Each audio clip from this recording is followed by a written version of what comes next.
ᱞᱟᱹᱭ ᱠᱮᱜᱼᱟ ᱚᱱᱮ ᱟᱹᱰᱤ ᱵᱷᱟᱹᱜᱤ ᱞᱮᱠᱟ ᱱᱟᱦᱟᱜ ᱚᱸᱰᱮ ᱜᱟᱵᱟᱣ ᱟᱠᱟᱱᱟ᱾ ᱢᱟ ᱤᱧᱟᱹᱜ ᱯᱟᱥᱴᱟ ᱥᱮᱫ ᱠᱷᱚᱱ ᱱᱤᱱᱟᱹᱜ ᱜᱮ ᱱᱟᱦᱟᱜ, ᱢᱩᱪᱟᱹᱫ ᱨᱮ ᱥᱟᱱᱟᱢ ᱠᱚᱜᱮ ᱡᱚᱦᱟᱨ᱾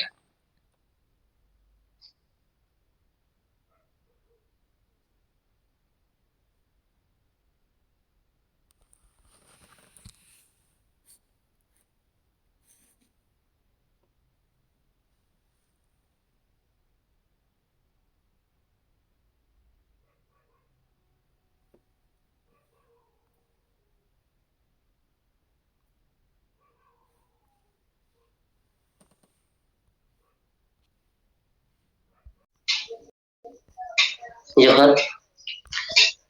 तीन सेमेस्टर प्रेसिडेंट और जो अपन इन स्टेट को जोड़ाव कर जो गंके को से को सरहा जोहार। तो इन दो हसन तीतगुड़ी लतार में मिट्टी आंचलिक वर्किंग प्रेसिडेंट लेका बचाव रे मिनेኛ अदो इन से कोई बार कथा दो लगी ती गुटुंग सिलेते माइक नि खुलो बातिया हा।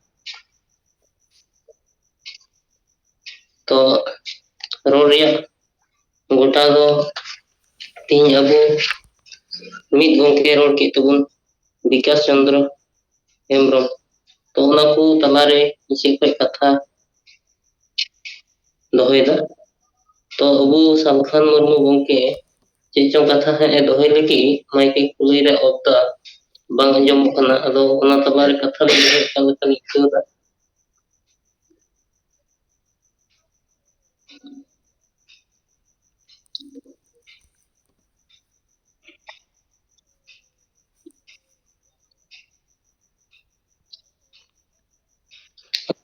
तो बाली अंजम ती कंते ते नी बाती कुटुंग से कथा नहीं दोहे लगी। तो नोय ना विकास चंद्र हेम्ब्रम मिद अकु टोला रे चेत केलेंकरी खातिर ते 3 लाख टका चोरी मना केते अकु टोला रे बाको सेले चोरी का। तो नोवा बांग सेले चोरिया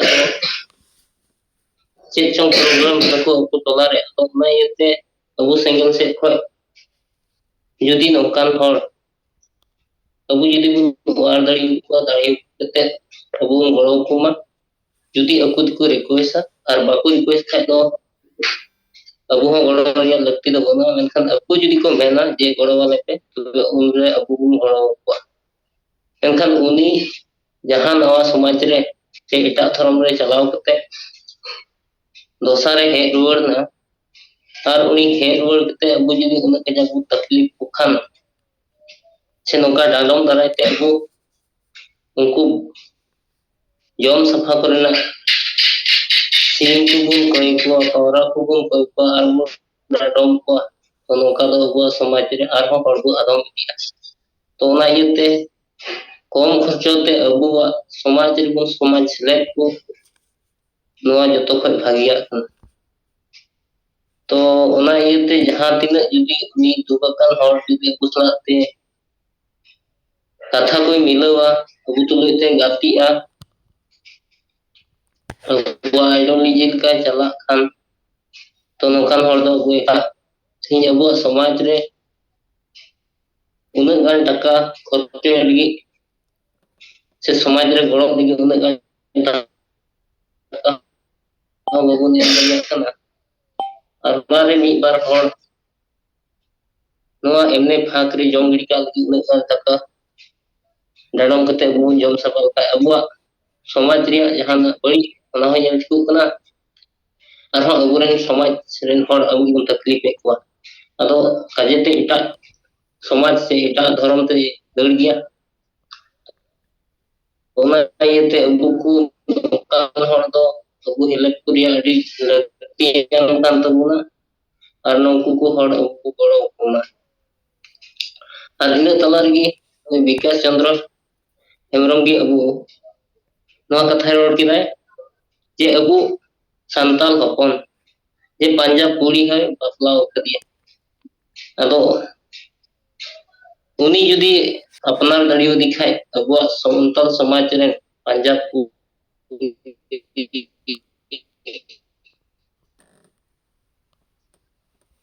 एनखान नोआ रिया इन आले टोला रे जुमी दुड़ुब हुयुग कान नवा को कथा सब समय मेन तहन कना जे अबु जाति से अबु आदिवासी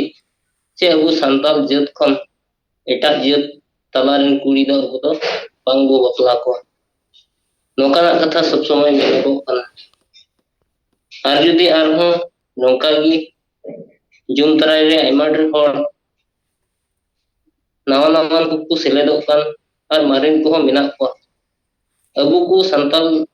जात तलारे आइमा लेका जात हटिंग मेना तबुना अबु तला खय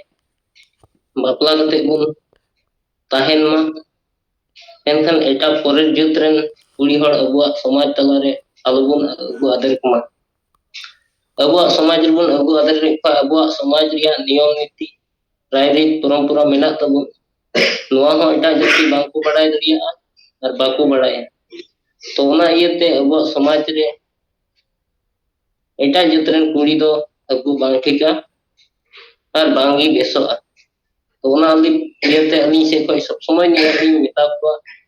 ये अबु संताल समाज रेन कुड़ी गिद्र मेना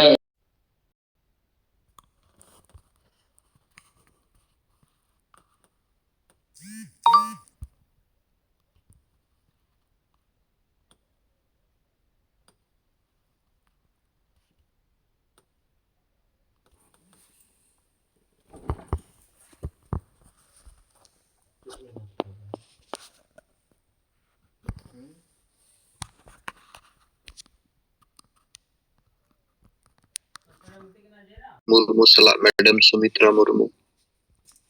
सेलेद अकान सनाम गोंके को मड़ांग रे इनसे फोन सेंगेल जोहार इन सोन हेम्ब्रोम असम पोनोत अदो अबु सलखान मुर्मू नितुम ते मेना आ ना माइक दो खुले गया चेक कुछ थोड़ा थोड़ा अंजमो कना दो के कना पले उनिया रोड दो बांग अंजम टिकु कना अदो इनसे खन हुडिन मचा बिचार दो नुआगे जहां नोय अबु मोटामुटी मी हफ्ता खन ढीरे ना ओल गुरु और दिसम गुरु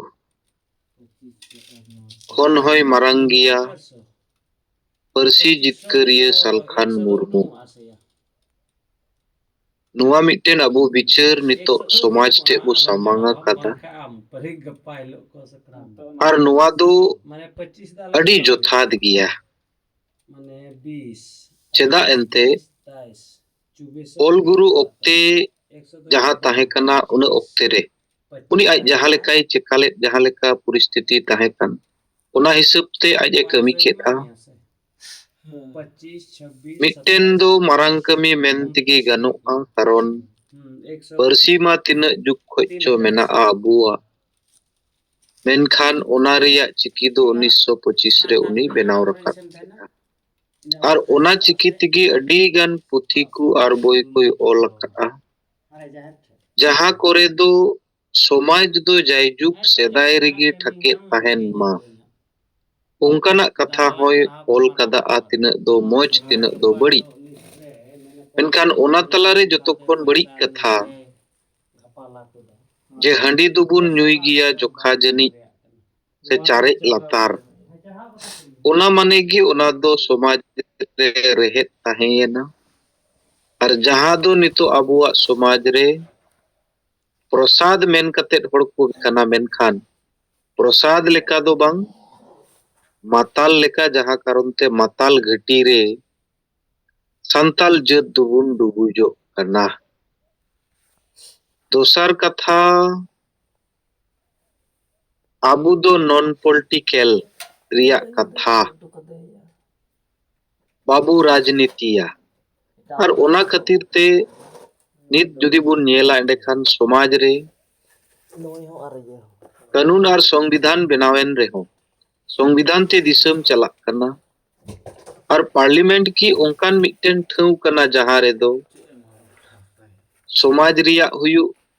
राजनीतिक रिया हुयु ओल पढ़ाव रिया हुयु धर्म करम रिया हुयु जतो लेकाना फैसला ओंडे हताव kana. Menkhan abuak somaj re ona idi kate do galmarao bai huyuga. Vot doko em gaya handi paura jil chakna duti sari football jersey lagit. Jaha karon te somaj tej hasa basa jati dhorom ijat abadi lailakchar aribidali banchaw riyak boroj do banu'a. Marang jumit riyak uihar ho banu'a. Ar ona lekate Guru Gongke ina okte re chet lekan okte tahe kana babu badaya ona do menkhan jaha uniya uihar tahe kana ina do uihar keta. Menkhan kami ar uihar ina okte re jaha leka judi cheka dariyak khan adi marang e cheka dari ke gya. Menkhan uni do bai cheka dariyada'a. Jaha nit abu jiwit bonga parsi jitkariya sala uni do sarigi talomok giyai karon kami ar bicar te sarigi parsi jitkariya disam gongke Salkhan Murmu doy marang. Jaha karon te nit mone raj re no'oy mabun kami kan gi.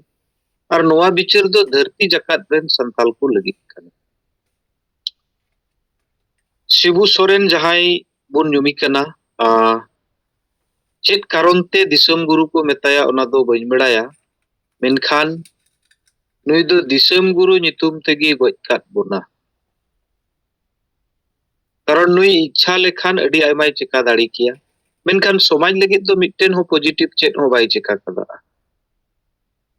He chekawa ka ai ongkana jahate do somajak hani huyuga.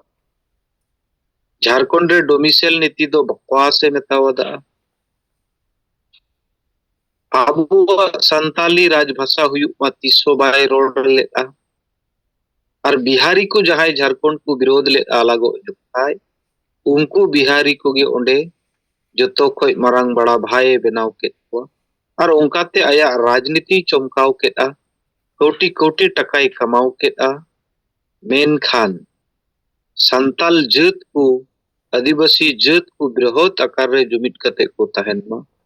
Nongkana do chet ho bai kami leda. Borom aya sorkar aj okte re adi lekana. Mane hisab khon barhe jaha ongkana anginat mane uni somaj riyak badij e kami keta. Jaha karon te Jharkhand nito unak serma huyen reho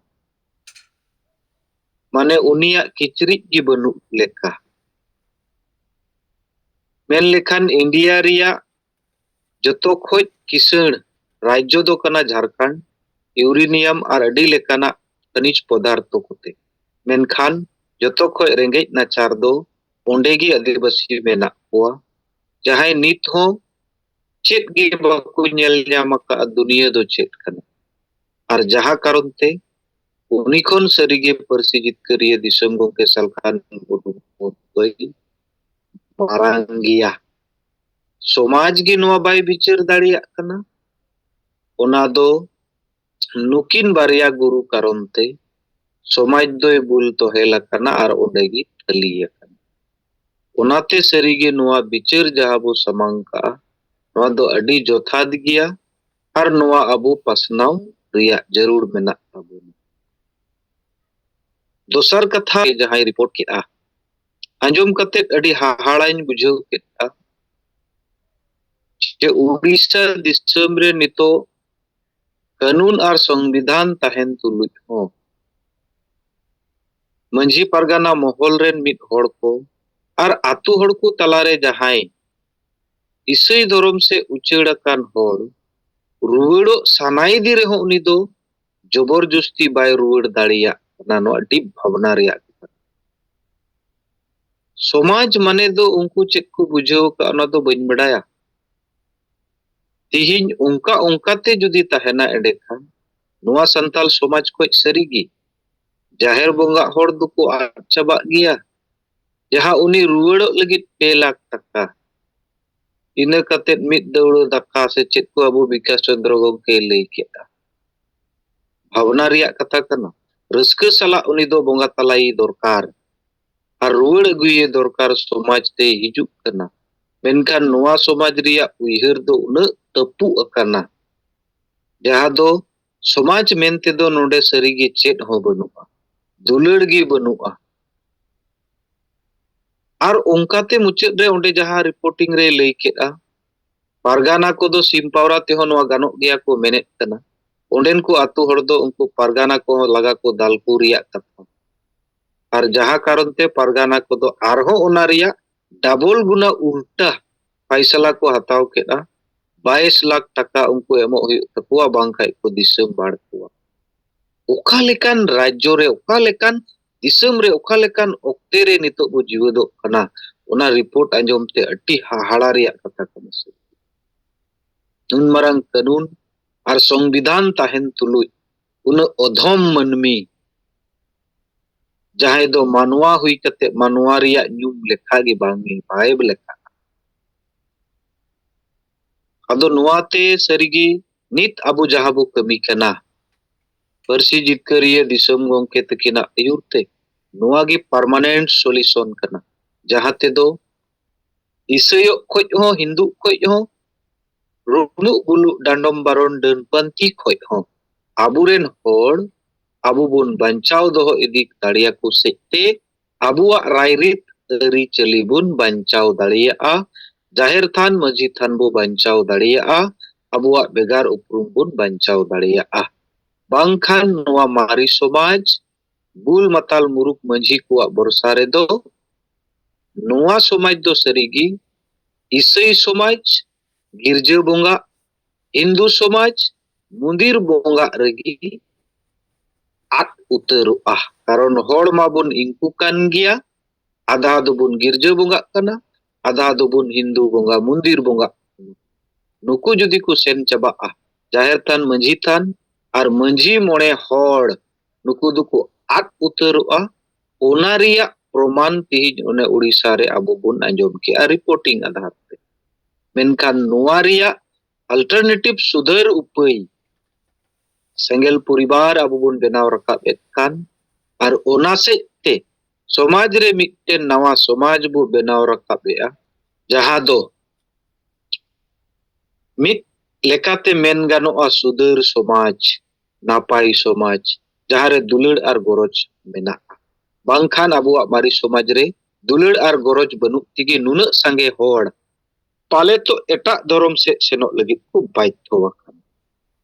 ओनाते तीन अबु दिनगिबु कमी दाड़िया उनगी अबुआ नुआ नापाई बिचार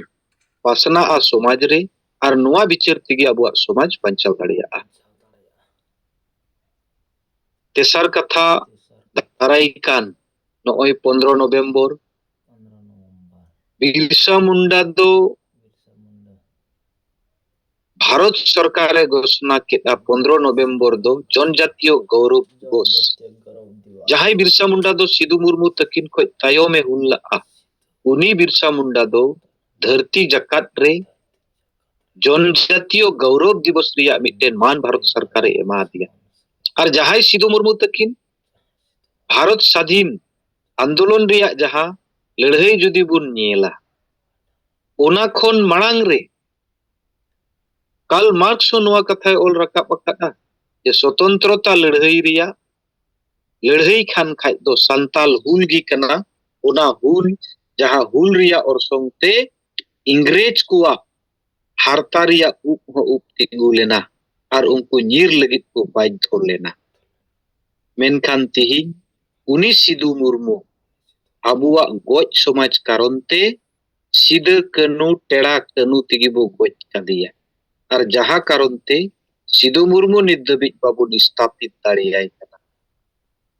उनी साला कनु मुर्मू चांद मुर्मू भैरो मुर्मू फुलो मुर्मू झानो मुर्मू को आट उत्तर पांडे लांडे घांडे साहेब जहां मेन लेखा सरीगी जत परिस बनु न्यूमरिया कोई ठिकाना बनु बांगदोय पांडे कान बांगदोय लांडे कान बांगदोय गांडे कान ओकोई कना ओना रिया पुष्टोगी बनु मेनखान नित आबु से कोई जहां सिधु मुर्मू बो सामांगा कदिया नोआ कना संताल विद्रोह से संताल इतिहास जीवद रिया joto khoj marang itihas noa abu istapit te huyuk tabuna tin Birsa Mundai marangena onate hingse riak do banu'a chet lekare marangena karon ungkuren jahai ayuriya ku pustaw sahit ko samang daria Birsa Munda aburen jahai marang ayuriya ku baku samang daria ku je santal bidroren nayok do koya tahe kana Sidu Murmu noa baku ror daria da'a jaha asol ayuriya kana unigi topayena joto nyum salat bodol noa santal bidroh go adok riak mon bhavana riak ado onate noa Birsa Munda जन्म जयंती से जनजातीय गौरव दिवस ना भारत सरकार दय मनावा एनखान आबो से खय हो उयहर दरकार नुई आबो आदिवासी गताक रेन बीरे ताहे कना और उनका से हो आबो प्रचार प्रसार आबो लाहाय दरकार इन सला दाराइकान जतो खय मारांग आबो मिटेन दिन हिजुक कान जहां दो हासा भाषा जितकर महा 22 दिसंबर 1855 रे सिदु मुर्मू कनु मुर्मू तकुआ आयुर सुतुक ते संताल परगाना टेनेंसी एक्ट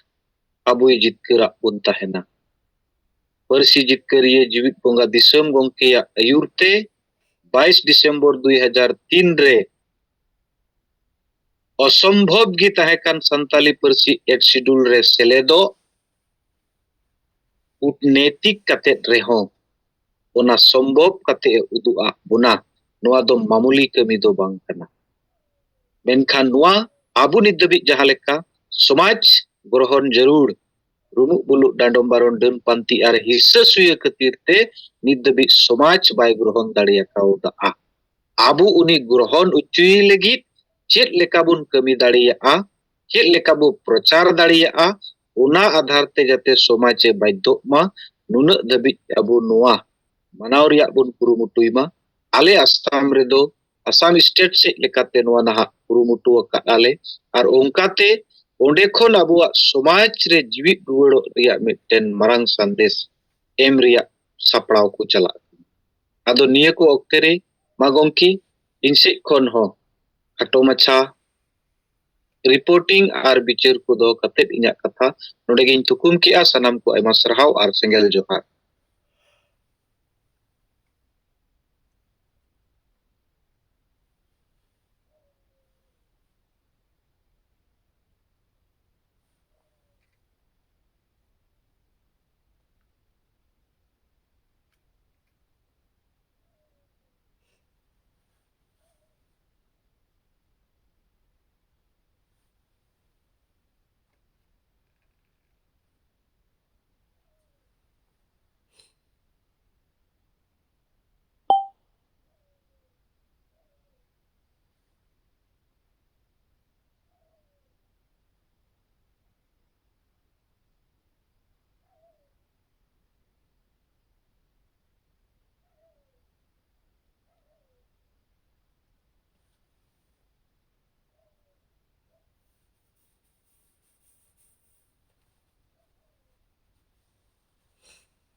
ᱴᱷᱤᱠ ᱜᱮᱭᱟ ᱜᱚᱢᱠᱮ ᱠᱚ ᱛᱟᱵᱚ ᱢᱟ ᱟᱹᱰᱤ ᱥᱟᱸᱜᱮ ᱵᱚ ᱥᱮᱞᱮᱫ ᱤᱫᱤᱭᱮᱱᱟ ᱡᱩᱢ ᱛᱟᱵᱚ ᱟᱵᱚ ᱱᱚᱝᱠᱟ ᱛᱷᱤᱨᱚᱜ ᱠᱷᱟᱱ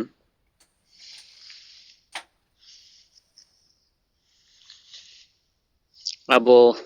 ᱪᱮᱫ ᱦᱚᱸ ᱵᱟᱵᱚᱱ ᱜᱟᱯᱟᱞᱢᱟᱨᱟᱣ ᱫᱟᱲᱮᱭᱟᱜᱼᱟ᱾ ᱟᱫᱚ ᱢᱟ ᱱᱤᱛ ᱫᱷᱟᱹᱨᱤᱡ ᱛᱮ ᱡᱟᱦᱟᱸ ᱟᱵᱚ ᱛᱟᱭᱚᱢ ᱢᱟᱲᱟᱝ ᱟᱵᱚᱨᱮᱱ ᱟᱹᱭᱩᱨᱤᱭᱟᱹ ᱠᱚ ᱡᱩᱢ ᱨᱮᱵᱚ ᱥᱮᱞᱮᱫ ᱞᱮᱱᱟ, ᱛᱮᱦᱮᱧᱟᱜ ᱴᱚᱯᱤᱠ ᱞᱮᱠᱟ ᱛᱮᱫᱚ ᱟᱵᱚ ᱵᱤᱪᱟᱹᱨ ᱞᱮᱠᱟ ᱛᱮᱵᱚ ᱥᱟᱢᱟᱝ ᱟᱠᱟᱜᱼᱟ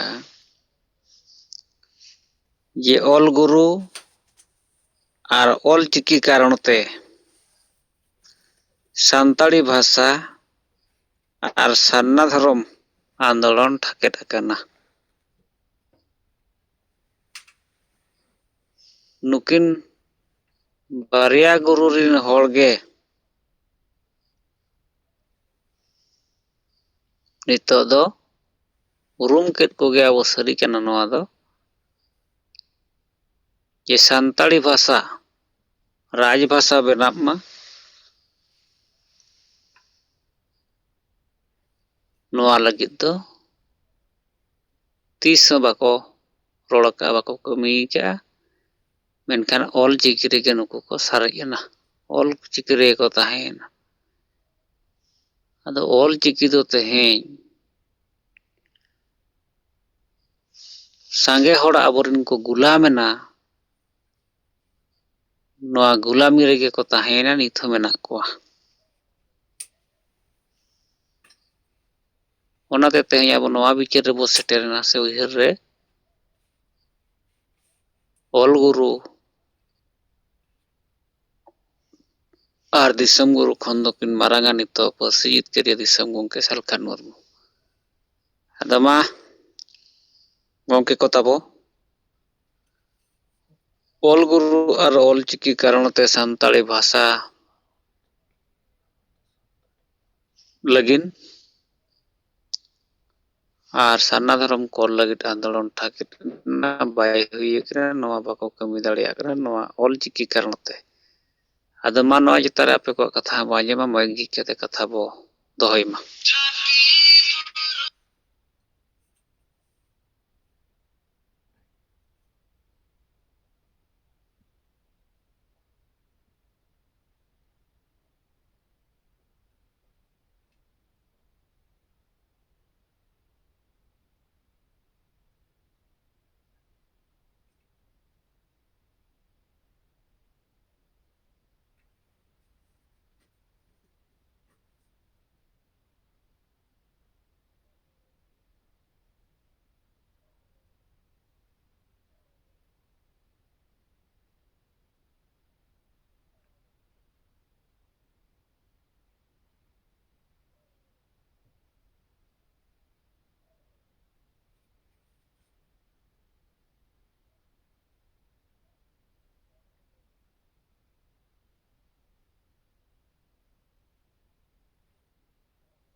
ᱥᱟᱸᱜᱮ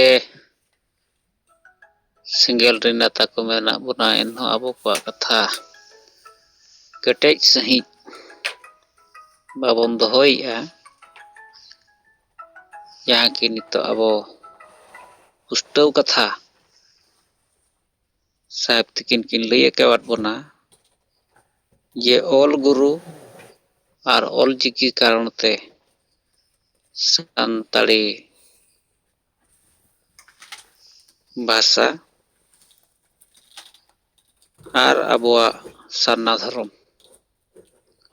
ᱱᱚᱣᱟ ᱠᱟᱹᱢᱤ ᱦᱚᱨᱟ ᱴᱷᱟᱠᱮᱫ ᱟᱠᱟᱱᱟ, ᱥᱟᱸᱜᱮ ᱦᱚᱲ ᱚᱞᱪᱤᱠᱤ ᱨᱮᱜᱮ ᱢᱮᱱᱟᱜ ᱠᱚᱣᱟ᱾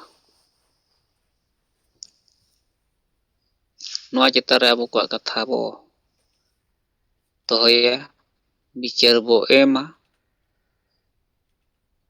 ᱟᱨ ᱡᱟᱦᱟᱸ ᱱᱚᱜᱼᱚᱭ ᱵᱟᱨᱥᱤᱧ ᱯᱮ ᱢᱟᱦᱟ ᱠᱷᱚᱱ ᱵᱚ ᱪᱚᱨᱪᱟ ᱠᱮᱜᱼᱟ, ᱱᱚᱣᱟ ᱨᱮᱦᱚᱸ ᱵᱚ ᱧᱮᱞ ᱧᱟᱢ ᱠᱮᱜᱼᱟ ᱚᱞ ᱜᱩᱨᱩ ᱞᱮᱠᱟᱜᱮ ᱫᱤᱥᱚᱢ ᱜᱩᱨᱩ ᱟᱨ ᱫᱤᱥᱚᱢ ᱜᱩᱨᱩᱣᱟᱜ ᱛᱮᱦᱮᱧ ᱡᱟᱦᱟᱸ ᱨᱟᱡᱽᱱᱤᱛᱤ ᱛᱮ ᱟᱵᱚᱣᱟᱜ ᱱᱚᱣᱟ ᱥᱚᱢᱟᱡᱽ ᱵᱟᱧᱪᱟᱣ ᱠᱟᱹᱢᱤ ᱴᱷᱟᱠᱮᱫ ᱟᱠᱟᱱᱟ, ᱱᱚᱣᱟ ᱦᱚᱸ ᱛᱮᱦᱮᱧ ᱥᱟᱹᱨᱤ ᱠᱟᱱ ᱜᱮᱭᱟ᱾ ᱥᱟᱸᱜᱮ ᱦᱚᱲ ᱛᱮᱦᱮᱧ ᱫᱤᱥᱚᱢ ᱜᱩᱨᱩ ᱧᱩᱛᱩᱢ ᱛᱮᱠᱚ ᱦᱟᱹᱵᱩᱴ ᱟᱠᱟᱫᱮᱭᱟ, ᱢᱮᱱᱠᱷᱟᱱ ᱡᱟᱦᱟᱸᱭ ᱨᱟᱡᱽᱱᱤᱛᱤ ᱠᱮᱜᱼᱟ, ᱡᱟᱦᱟᱸ ᱛᱮᱦᱮᱧ ᱱᱩᱠᱩ ᱠᱚ ᱨᱟᱡᱽᱱᱤᱛᱤ ᱠᱮᱜᱼᱟ, ᱱᱚᱣᱟ ᱫᱚ ᱥᱚᱢᱟᱡᱽ ᱠᱚ ᱞᱟᱹᱜᱤᱫ ᱜᱚᱡ ᱠᱮᱜᱼᱟ ᱠᱚ, ᱥᱚᱢᱟᱡᱽ ᱨᱮ ᱮᱲᱮ ᱮᱯᱲᱮ ᱞᱟᱹᱜᱤᱫ ᱱᱚᱣᱟᱭ ᱨᱟᱡᱽᱱᱤᱛᱤ ᱠᱮᱜᱼᱟ, ᱡᱟᱦᱟᱸ ᱠᱤ ᱵᱟᱧᱪᱟᱣ ᱨᱮᱱᱟᱜ ᱠᱟᱹᱢᱤ ᱦᱚᱨᱟ ᱦᱚᱸ ᱴᱷᱟᱠᱮᱫ ᱟᱠᱟᱱᱟ᱾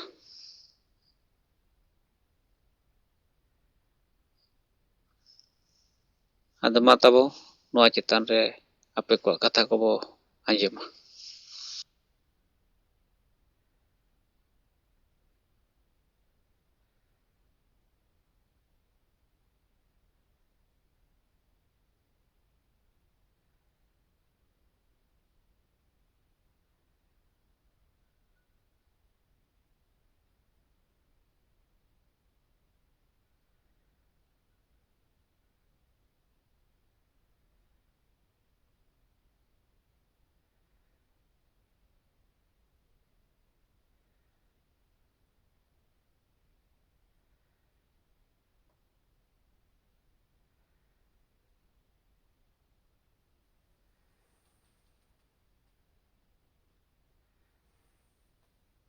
Mama sanam ko johar. Ing Ganesh Chandra Murmu, Indira Subhavati Singhel Sanadharam Mandal. Abu nit jahan chetan re abu mitma bichir chalak kana. Jahan do abu kami ar bichir te all guru ar disam guru khondo Salkhan Murmu maranga. Namit marang bichir abu bos samang kada. Ado ona chetaring inyak khato majate bichirin leya. Node abu bo nyel agu kada. Abo charchait tahna pray ge. Mikte samaj ren hor. Samaj ren ostitto kuat judi bancao tahena. Tahle khan ayak bhasa bancao laga. Ayak hasa bancao laga. Jati dharam আর নোয়া সাথে নোয়া কো বাঞ্চাও করতে গেলে মিটে রাজনীতি রিয়া লাগতি মেনা কা আর ওনা বিশেষতে আবু যদি বো বিচারা সে বো তো বো বিচারে গিয়া ভাষা আও প্রথম বিচারে আবো আর ভাষা দ নডে গুরু গংকে যাহাই রড় কা সেই নডে যাহা সামাঙ্গ কানা উনি আবু কো তালারে দো অলচিকি লিপি সদর কাদা উনিয়া পিরিয়ড রে যাহা কথা প্রচার প্রসার সে উনিয়া বহরে যাহা কথা হিসাব লেয়া উন অক্তরে দো আয়া বিচিরতে সান্তালি ভাষা দো ᱚᱞ ᱪᱤᱠᱤ ᱞᱤᱯᱤ ᱛᱮᱜᱮ ᱴᱷᱟᱢ ᱴᱷᱟᱢ ᱨᱚᱲᱚᱜᱼᱟ ᱟᱨ ᱚᱞᱚᱜᱼᱟ ᱟᱨ ᱚᱱᱟ ᱞᱮᱠᱟᱛᱮ ᱩᱱᱤ ᱴᱷᱮᱡ ᱫᱚ ᱞᱤᱯᱤ ᱨᱮᱭᱟᱜ ᱯᱨᱟᱫᱷᱟᱱᱱᱚ ᱜᱮ ᱵᱮᱥᱤ ᱧᱟᱢ ᱟᱠᱟᱫᱟ ᱟᱨ ᱚᱱᱟᱜᱮ ᱯᱨᱚᱪᱟᱨ ᱯᱨᱚᱥᱟᱨ ᱯᱩᱨᱟᱹ ᱠᱟᱹᱢᱤ ᱨᱮᱠᱚ ᱪᱷᱩᱴᱟᱹᱣ ᱟᱠᱟᱱ ᱛᱟᱦᱮᱱᱟ ᱯᱩᱨᱟᱹ ᱟᱥᱮᱠᱟ ᱯᱟᱦᱴᱟ ᱥᱮᱡ ᱠᱷᱚᱱᱟᱜ ᱡᱟᱦᱟᱸ ᱫᱚ ᱟᱡ ᱥᱚᱝᱜᱚᱴᱷᱚᱱᱮ ᱵᱮᱱᱟᱣ ᱞᱮᱜᱼᱟ ᱢᱟᱱᱮ ᱢᱤᱫ ᱠᱟᱛᱷᱟ ᱛᱮ ᱱᱚᱰᱮ ᱫᱚ ᱢᱮᱱ ᱜᱟᱱᱚᱜᱼᱟ ᱵᱷᱟষᱟ ᱵᱚᱫᱚᱞ তে লিপি ᱨᱮᱭᱟᱜ ᱯᱨᱟᱫᱷᱟᱱᱱᱚ বেশি ᱮᱢ ᱟᱠᱟᱣᱟᱫᱟᱭ ᱢᱮᱱᱠᱷᱟᱱ ᱟᱵᱚ ᱱᱤᱛᱚᱜ ᱡᱟᱦᱟᱸ ᱵᱚ ᱵᱤᱪᱟᱹᱨ ᱠᱟᱱᱟ ᱟᱵᱚᱨᱮᱱ ᱡᱤᱭᱚᱛ ᱵᱚᱸᱜᱟ ᱥᱟᱞᱠᱷᱟᱱ ᱢᱩᱨᱢᱩ ᱟᱵᱚ ᱛᱟᱞᱟᱨᱮ ᱡᱟᱦᱟᱸ ᱵᱤᱪᱟᱹᱨᱮ ᱮᱢᱟᱵᱚᱱ ᱠᱟᱱᱟ ᱱᱚᱰᱮ ᱫᱚ ᱚᱱᱟ ᱞᱤᱯᱤ ᱠᱷᱚᱱ ᱫᱚ ᱵᱷᱟষᱟ ᱟᱨ ᱥᱟᱦᱤᱛᱛᱚ ᱢᱟᱨᱟᱝᱟ ᱱᱚᱣᱟ ᱜᱮ ᱢᱟᱨᱟᱝ ᱠᱟᱛᱷᱟ ᱠᱟᱱᱟ ᱠᱟᱨᱚᱱ ᱢᱤᱫᱴᱮᱡ ᱵᱷᱟষᱟ সংবিধান রে সেরেনা আর ওনা ভাষা থেকে সানামা জিনিস হুয়ুগᱼᱟ ওনা লেকাতে ভাষা বাঞ্চাᱜ ᱠᱷᱟᱱ ᱞᱤᱯᱤ ᱵᱟᱧᱪᱟᱜᱼᱟ ভাষা বেগর লিপি ᱫᱚ ᱵᱟᱭ ᱵᱟᱧᱪᱟᱣ ᱫᱟᱲᱮᱭᱟᱜᱼᱟ লেকিন ᱱᱚᱰᱮ ᱡᱟᱦᱟᱸ ᱱᱩᱭ ᱯᱚᱱᱰᱤᱛ ᱨᱚᱜᱷᱩᱱᱟᱛᱷ ᱢᱩᱨᱢᱩᱭ ᱤᱡᱟᱹᱣ ᱠᱟᱜᱼᱟ ᱡᱩᱫᱤ ᱵᱷᱟষᱟ ᱜᱮ ᱵᱟᱭ ᱵᱟᱧᱪᱟᱜᱼᱟ তাহলে লিপি ᱫᱚ ᱵᱟᱭ ᱵᱟᱧᱪᱟᱣ ᱫᱟᱲᱮᱭᱟᱜᱼᱟ ᱚᱱᱟ ᱞᱮᱠᱟতে ᱟᱵᱚ ᱫᱚ ᱯᱨᱟᱫᱷᱟᱱᱱᱚ ᱱᱚᱰᱮ ᱵᱷᱟষᱟ ᱨᱮᱭᱟᱜ ᱵᱚ ᱮᱢᱮᱜᱼᱟ ᱟᱫᱚ ᱱᱚᱣᱟ ᱢᱟᱨᱟᱝ ᱠᱟᱛᱷᱟ ᱠᱟᱱᱟ ᱢᱮᱱᱠᱷᱟन ᱱᱚᱣᱟ ᱥᱟᱞᱟᱜ যেহেতু উন জহক খনা মিটে চর্চা কো চালাও আগু কা থানা লিপি রিয়া নিত বাঙ্গাল পনত রে নোয়া তিন গে মিটে চর্চা রে হেজনা সে বাড়াইনা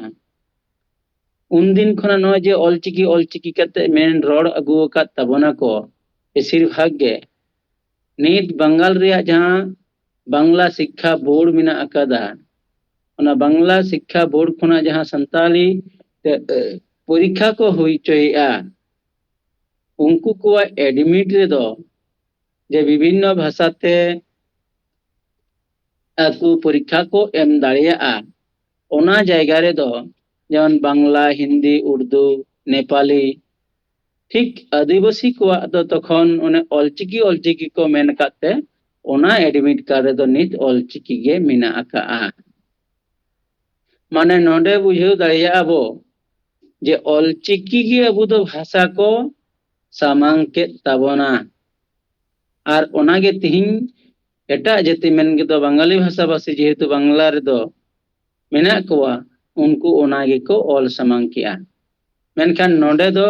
अबु दो अलचिकी दो भाषा दो बांग कना संताली कना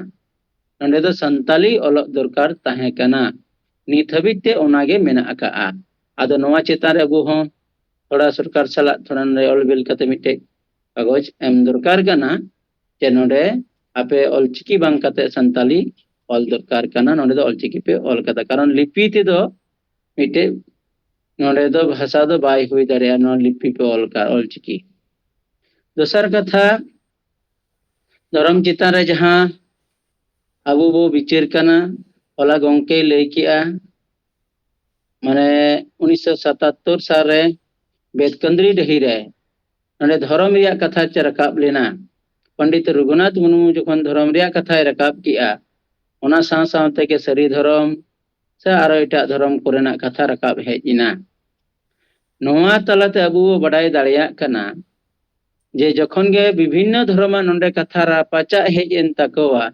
तखन उन जहो दो धर्म रिया चर्चा माने बगी कते तखन उना चितान रे बाको रोड गलमाराव लेदा बाको विचार लेआ तखन उनको लई किया से पंडित रघुनाथ दो लई किया जे नोडे दो अबु दो अलचिकी रिया गेबो प्रचार प्रसारा ताले नोडे नुन मरांग धर्म रिया कथा उन खना जुदी 77 खना जुदी रोड को किया ताले खान अबु नित धर्म रिया कोड मिटे धर्म रिया आंदोलन अडी केटेज को किया मेनखान उन उना चितान रपाचा कारण ते माने जहान ची जिनिस गे कमी करते गले माने नोका रपाचा से तर्को बितर्को यानके हिजू गया मेनखान डिसीजन जुदी फाइनल तहेना और ओना चितान रे कमी जुदी लहा चला ताले खान ओना लहा इदी को किया मेनखान उन ओक्तो रे ओना डिसीजन बाको हताव दाड़े कारण ते नित हो ओना तायम रे मेना का बोना मेनखान अबुरेन गंके जेट बंगा सलखान मुर्मू दो धर्म चितान रे स्पष्ट मेन का जे इन धर्म कोड रे लगती मेना कदा nyutum रे लड़ाई बनो कदिया ओनाते स्पष्ट भाव कते जेहेतु 2011 रे हिसाब ते अबु नितो अंडे बो लई किया जे सरना ऑल कना नितो सरना धर्म कोड हमारा डिमांड बो दो इदी किया केटे सहित ते आर आंदोलन हो अड़ी कोई बो कोराव केदा तेसार कथा दो ओजे जाति चितान रे दो इन्हें बड़ाई जहाँ दो पंडित रघुनाथ मुर्मू दो जिनी कोनो मंतव्य बाई एम का तहना यदि जहाया नोंकाना बड़ाई मेनान तले अबो बो शेयर दाड़ेयाआ मेनखान अबुरेन गोंके जाति चितान रे दो अड़ी केटेज जहाँ दो कुड़बी को आदिवासियत को 28 विधायक 42 विधायक और बारिया संसद अते जेएमएम जहाई संसद रे पास कते केंद्र भेजाव का माने जाति जुड़ रे लगित ते नोडे किंतु केटे से विरोध का तबोना जहाई एमएलए एमपी आर पार्टी को नोआ जाति जुड़ रे समर्थन को एम उनको विरोध रे आंदोलन कदा आदो ओना होते ते अडी केटे नोडे अबो वार्ता चला कना पुन नंबर लिया जे नोय जे नोआ को बंचा लगी जे जहां कथा के भाषा जाति धर्म नोआ को बंचा राजनीति ते राजनीति बेगोर नोआ रे अधिकार अबु बाबो नाम दाड़िया आर नोंडे के पंडित रघुनाथ मुर्मू राजनीति रे कथा बार बो चर्चा कान गिया मेनखान नोंडे नित हड़ बनु अकारे हो आया कथा नॉन पॉलिटिकल लेकाते जीवट कते दहो कदाये नोआ जीवट दहो का तेगे तिहिं ओना रिया कथा गोटा दुनिया पसनाविना आर जहां तिने आदिवासी को संगठन बनाव इदी को प्रत्येक संगठन के को रोड़ा रकाबा जे अबु दो नॉन पॉलिटिकल माने बाबो राजनीतिया आया पीरियड रे जहां दो झारखंड पार्टी तहे कना पार्टी वोट राजनीति होय करावे तहना जनप्रतिनिधि को बनाव काट को थेना मेनखान समाज रे एजेंडा दो अकोय ठे होनवा कथा बाय समांग का तबोना ओने नॉन पॉलिटिकल मेन लकन ओनाते आदो ओना लिकाते उन घड़ी उन खुना अबु नवारिया कोई माने अधिकार नाम रिया कोनो कुरुमुटु बांग ताहे कना कारण राजनीति ते नामो राजनीति रा विचार गे उठे बनुआन तेही ओनाते अबु बो फेल कना नोआ जायगा रे दो अबुरन गोंके जखन एमपी बिनावना राजनीति रिया पावर नाम किदा उन खोगे नोआ संताली भाषा आंदोलन रिया केटे के तबोना आर उनिया पीरियड रे 2003 रे संताली भाषाई सेलेक्ट किया ओना साथ राजनीतिक विचार अबु इमात बोना जे आदिवासी को जुदी जुड़ू जहांची के बो नामा जेमन अबुआ जाति धर्म भाषा भाषा रिया अलखाय तो हर जुमित और भोट जुमित के सनामा अधिकार नामोआ नोआ विचार अबु तलारे संजाव की आय और नित नोआ के अबु विचार कना जे भोट छड़ा अबुआ कोनो अधिकार बाय नामोआ राजनीति छड़ा बाय नामोआ मेनखान नोआ राजनीतिक विचार जे अबुरन हर ठे नित हबि नोआ बांग सेटेर कना नोआ अडी गहिर ते सेटेर नुकुटे सेटेर लगा आर तबे ने उनको नोआ विचार को केटे सही को अपनारा तारपरे अबु नोआ ओना जायगा रे बो सेटेर दाड़िया मेनखान नित हबि ते उनको बाको विचार बुझेउती काते अबु बाबो सेटेर दाड़िया का आर मुचार लिया ओजे पंडित रघुनाथ मुर्मू अबु मिटे ओय जे नेशा अबु जीवत कते दहो टोकदा आर नेशा सामांग कते गे अबुरन हर उदुक कते को लई कना जे अबु पंडित अबु द सेदाय खन नोआ दबो अबु बो व्यवहारेआ से जोखा झनी रान लिका बो न्यूया मेनखान राने जायगा नितो 20 लिका गोटा दुइने फैलावेना नित ओड़ा खना बाहरेना टंडी टुकुरिना गोटा दुनिया किंतु नोआ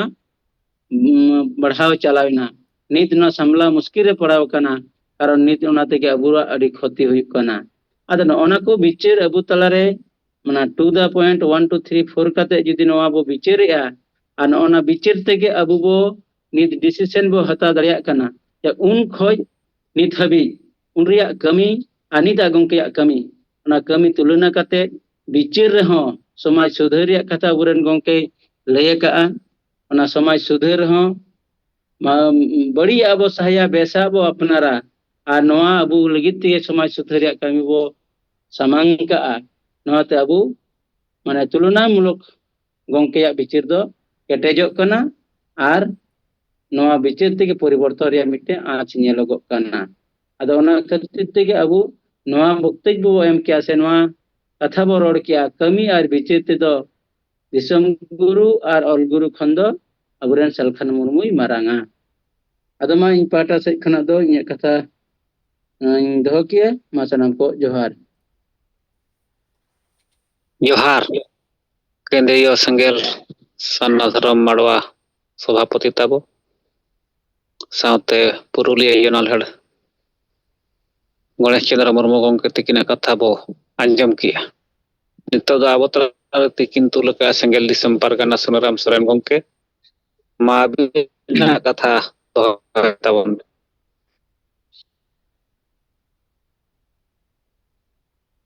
तो जोहार तेहnya नवा सिंगड़ जोम रे अबो पसी जितकरिया जीत बोंगा सालखन मुर्मू सला मैडम सुमित्रा मुर्मू साउते सिरेल अकान एआई राजखोन अबोरिन संगे सिंगल नेता कार्यकर्ता को जो को जोहार तो तेहnya रिपोर्ट लेकाते तेहन दो ताहे कना जहां रमेश्वर मुर्मू सेंगल परिवार रे सेलेट काते आजा जहां आतु ओड़ा खन सामाजिक बहिष्कार लेकन कथा और डांडोम लेकन जहां कथा समंग लेन तहन ओना कथा बड़ाई लगी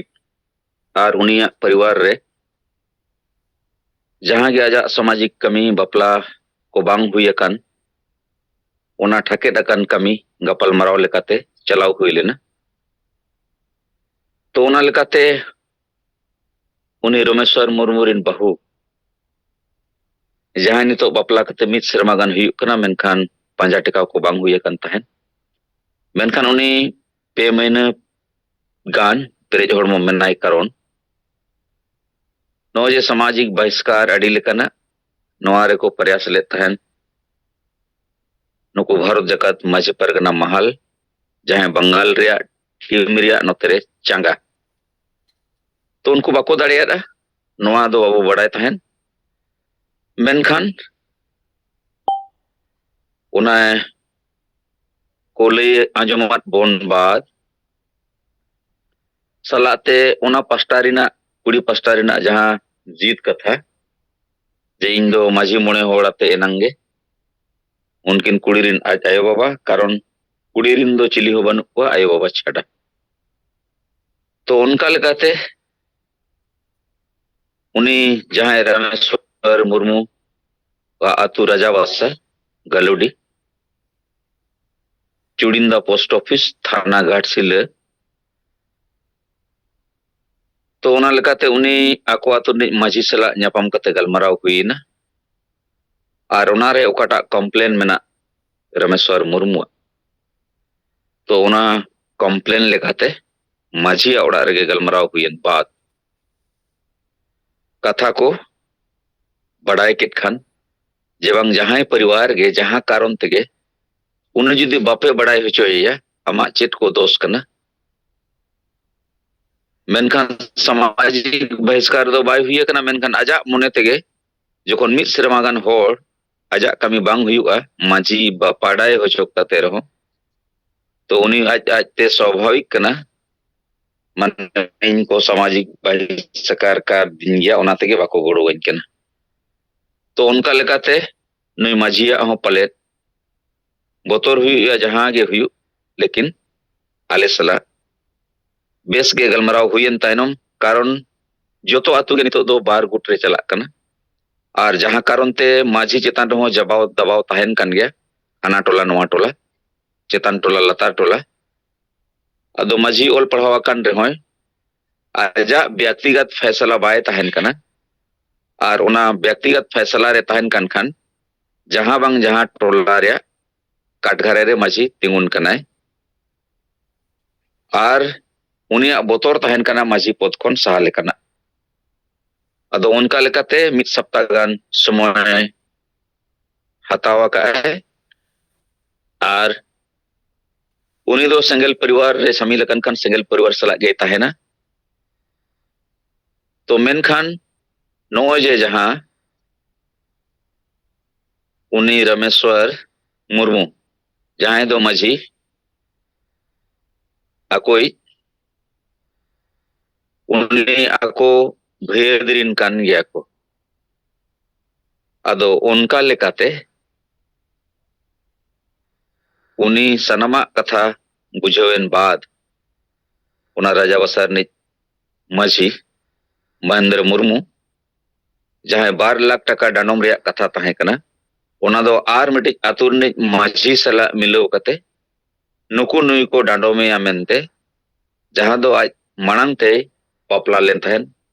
आर मिटी आतुर नि सला मेनखान उना बापला ताई को भंगुड़ किया आर बाको गोड़ो आदे खातिर उनी कुड़ी दो अकोड़ा है चलाव रुवड़ेना आर उनका बखरा तेगे उनिया डांडोम कथा तहे कना मेनखान नुई दो दोहोय रिया गे कथा तो मेनखान उनिया चेत हो बांग हुई लेन कारण ते नितो ओकोयटा आगू अकादे उनी चेतान रे ढेर हानिया कथा दबाव को एमे तहन मेनखान उनिया दो कोई कंप्लेन नितो दो बनु उना आतुरिन माझी सेट खन हो आर नुई कुड़ी पस्टा सेट खन अदो उना लेकाते बड़ाय ᱧᱟᱢᱮᱱᱟ आर अबवा ओकाटा आदिवासी सेंगेल अभियान रे रुमु बुलु डन डांडोम सामाजिक बहिष्कार हिंसुए डन पांते को नोआ कथा को उनी सलाते लैया दे बाद उनी सारी गे मेन के जे नोय जे जहां गे आतुरे गोज लेन खाने माझी मोणे होड़ दरायाते अबो जे सुनुम सकाम नेल भेजा कते चेल लेकारे नोंकाए नाय ओंडे खन गे डन सेंद्रा रे कमी दो हुयुक कना और नोआ गे सारी कथा कना नोआ एक्सेप्ट किया मेनखान नितोंगा समय रे नोआ जुदी बाबो चाबा एनखान आतुरे डन ᱧᱩᱛᱩᱢ ते को पयदो तिसो बायन चला चाबा और नोय जे नितो धरी रुमु बो दोहो आकात को गे और जहां कारण ते समाज रे हांडी परिवार प्रचलन ढेर मेना कारण ते और बुल को बुलुआ और नेयाव को नेयावा और जहां कारण ते समाज रे कमी लोगन बांग चाबा कना अदो उनका लेकाते नोआ कथा को बुझेन बाद तो आज सेट खन ना और अबो सेट खन ना उनी सला तला रे कम्युनिकेशन बनाव कते नोआ कमी बेस्ते सतुका तो ना दो प्रथम रिपोर्ट दोसर रिपोर्ट दो नोआ ओकाटा बोडाम थाना रे नोय चलावेन लगभग 15 दिन सेट खन जहां अनिल किस्कू बाबा नोगेन किस्कू जहां अतु कुलुबुरु सोमाडी जहां सामाजिक बहिष्कार चे डांडोम रे कथा तहे कना उनिया तेन समाधान हुई ना बोडाम थाना रे और नोय जस्ट 15 मिनट मांगे ओड़ा इन बोलो आकना तो उनारे जहां 1 लाख टका डांडोम तहे कना जबर कते 25,000 जहां हटाव रे तहे कना नोआ को दो तेन समाधान हुई ना मित पैसा बांग एमो हुएया मेनखान आजा हो गलती दो थोड़ा तहे कन गया कारण उनी निसय न्यू ले तहन आर मोने शर्मा चे पुन शर्मा मांग दो उनी हो पुरो कोई भटी तहन तो उना लेकाते उना को दो बगिए का तहन मेनखान नासापन दो बाय बगी ले तहन मेनखान उना न्यू निसे कतेगे आजी बोकोन कोड़ा बहु सला नेयाव खपरिया दो हुई लेना जहां कारण ते नुकु मुरुक मेता में मुरुक माझी परगना या मारे डहार रिन ओने जे नेयाव कारण दे जहां जपोटे हल्का दपाल हो हुई लेना नोआ उनको ढेर को सापुरी किया और ओनारे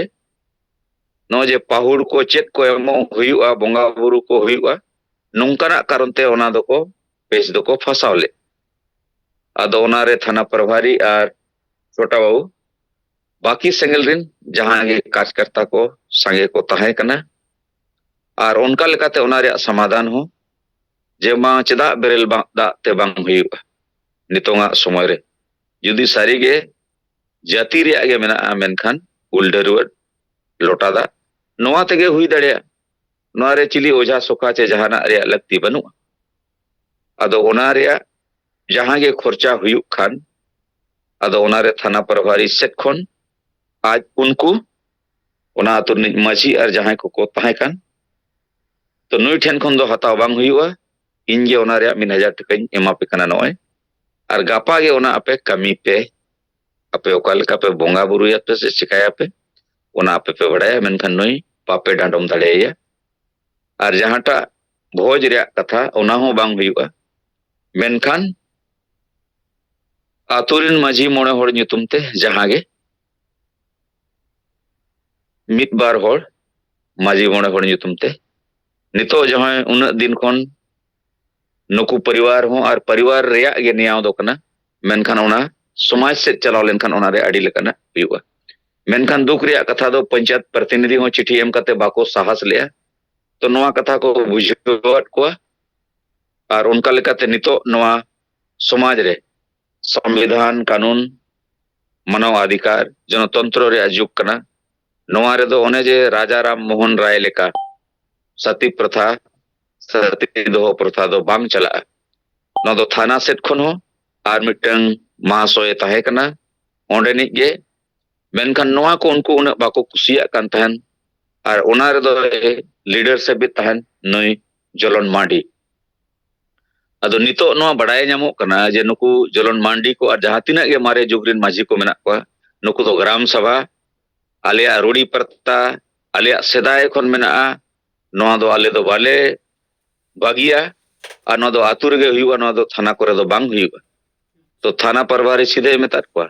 नोडे कंप्लेन मेना ऑल कते और नोआ कंप्लेन मेना खान दो नोआ दो थाना रे गे चाबा हुयुआ आतुर दो बांग हुयुआ अदो नोआ मुरुक और बोका लेका आलोपे गलमरावा बंखान आपे गे तो मांग रे पे कंप्लेन किया होना थाना रे नुई जिहोल हो चलाव दड़े जुदी बड़ी जगह है और आपे जुदी सारी कथा बापे लिया उकुया पे और पे मेना लई लेखान पराचित लगा तो नितोंगा समय रे दो ओना को दो बांग चला सत्य दो प्रथा लेका दो ओनाते न्याय रेया अधिकार दो जतो होड़ गे मेना अदो तेहन खन ओकाटा आपे तलारे न्याय निपचे ताहे कान नको चावा हुयुआ और चावा कते लिखित एग्रीमेंट लिखा बनावेना जहां रे दो बनार से खन समझौता कते और ठीक ते ताहन पे नोआ को गपल मराव हुईना अदो मारंग कथा दो नोआ जे नोई अनिल किस्कू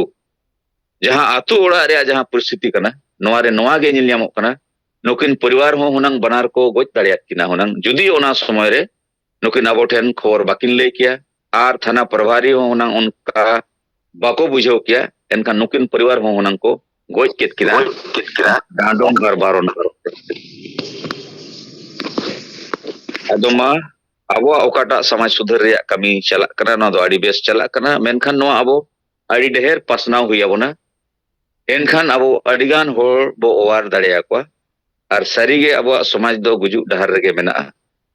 और नितो ओने जे डन पानते और नुंकाना कमी रे ओझा बेरेल दाते बांग गानोआ तो नुंकाना अड़ी माने बड़ी कमी होरागे समाज रे दो मेना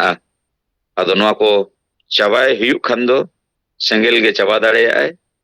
जीत बुंगा बिचार तेगे चाबा अदो नोआ कमी होरा रे जमशेदपुर खन इन सेंगेल दिसोम पारगना सुरेराम सोरेन पोनोत पारगना जूनियर मुर्मू केंद्रीय संयोजक बिमो मुर्मू सला अबो सेंगेल माची अर्जुन मुर्मू साउथे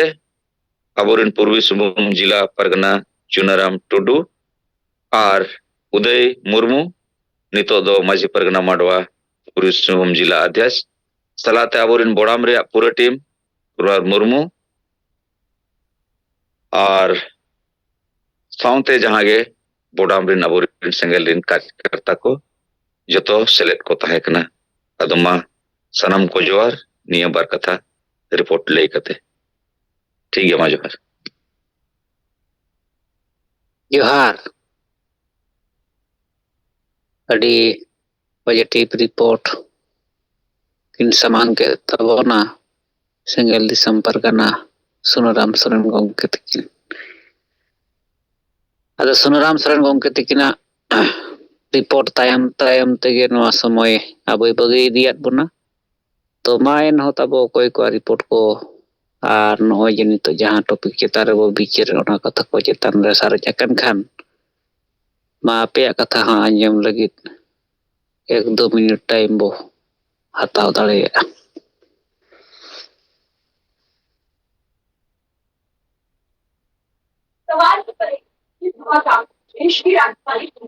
आदमानी को अब तलारे साहेब तकिन माइक की ही जगह साहेब तकिन कथा बो आयमा